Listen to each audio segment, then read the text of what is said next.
हम लोग बार बार सुनते हैं कि गरीबी गरीब गरीब हैं हम।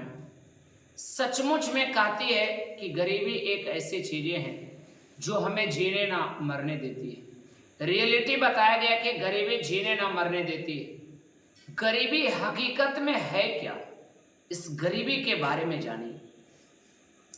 कोई व्यक्ति मेहनत से कमाता है लेकिन अपना घर परिवार को चला नहीं पाता है, वह व्यक्ति गरीब कहलाता है।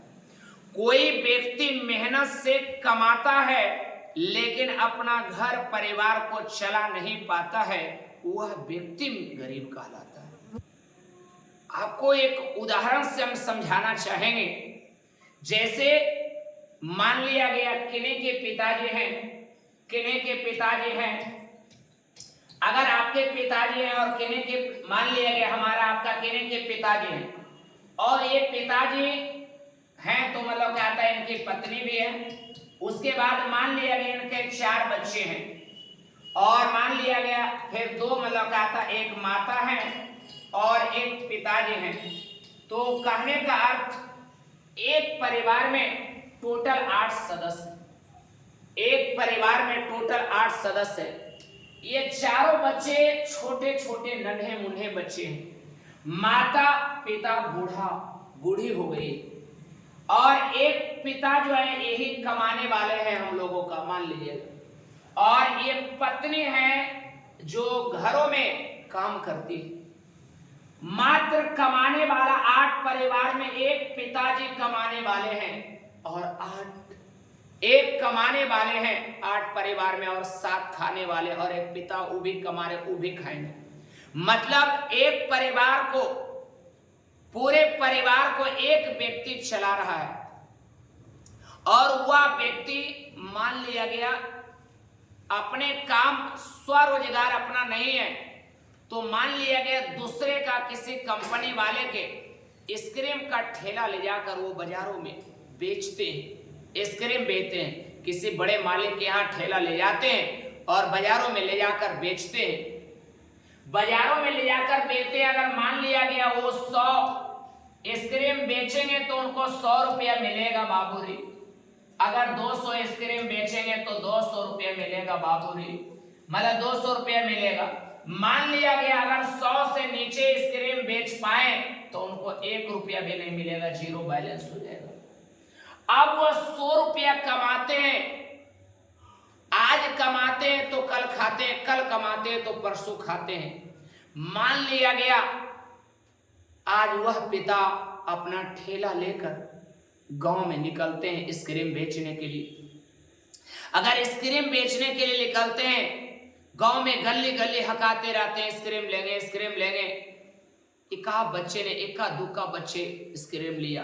आज हमारे घर तरह बार बार कोई आइसक्रीम बेचने आएंगे, हमें कहा देंगे कि अरे बाबू इससे बीमार हो जाते वो हो जाते हैं, और अपने बच्चे को आइसक्रीम नहीं खिलाएंगे। हकीकत बात यही है कि अगर वह पिता दिन भर तक हकाता है और शाम 3 जब बजता है और उस समय तक अगर 20 आइसक्रीम से प्लस क्रॉस नहीं करता है तो उस पिता के निरार से, आंख से लेकर पैरों तक से आंसू आने लगता है। जैसे कहता है कि टोहने से आंसू गिरेगा, रियलिटी में वो प्रदर्शित कर देता है कि टोहने से आंसू गिरने लगता है। क्योंकि उस पिता को लगता है कि आज बूढ़े माता पिता के लिए मैं अनाज क्या लेकर जाऊंगा। छोटे छोटे बच्चे हैं, वो चॉकलेट टॉफी मांगेंगे, उनको क्या दे पाऊंगा। मेरी पत्नी कहेगी कि अनाज के रूप में खाना बनाने के लिए क्या लाए हैं, तो उसे मैं क्या दे पाऊंगा। वैसे स्थिति में बताइए वो व्यक्ति ने दिन भर कमाया लेकिन 100 आइसक्रीम का कोरम पूरा नहीं कर पाया और वह 1 रुपया भी लेकर घर नहीं गया।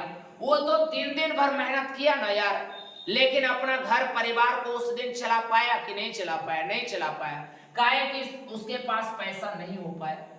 और वह जब घर खाली हाथ वापस लौटता है बिना पैसा का, तो उस पत्नी के पास जाकर कहता है, उस समय उसको आंख से आंसू छलक जाते हैं और कहते हैं जब पत्नी निकलती है तो आज नहीं कुछ लाए, तो मैं कहाँ से आय ला सकता हूँ, क्योंकि इसके मैं बिक ही नहीं पाया। और उस वक्त वही पत्नी अपने पति के आंख के आंसू आंचल से पूछती है और कहती है, घबराइए मत, आय माता जी को, पिताजी को किसी तरह से खिला देंगे, बच्चे को किसी तरह से सुला देंगे, बच्चे सो जाएंगे, किसी तरह से मना लेंगे बच्चे को।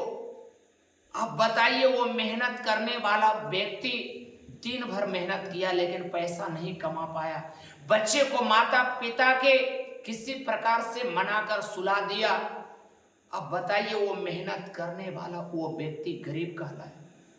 और वही व्यक्ति जो गरीबी में जी रहा है, जो पिता गरीबी में जी रहा है, उस पिता को लगता है कि मैं अगर मर जाऊं तो मेरा 7-8 परिवार किसके सहारे जिएगा, अगर मैं जिंदा रहूं तो पैसा कमा भी नहीं पाता हूं। इसीलिए कहा जाता है कि गरीबी वह चीज है जो ना जीने देती है ना मरने देती है।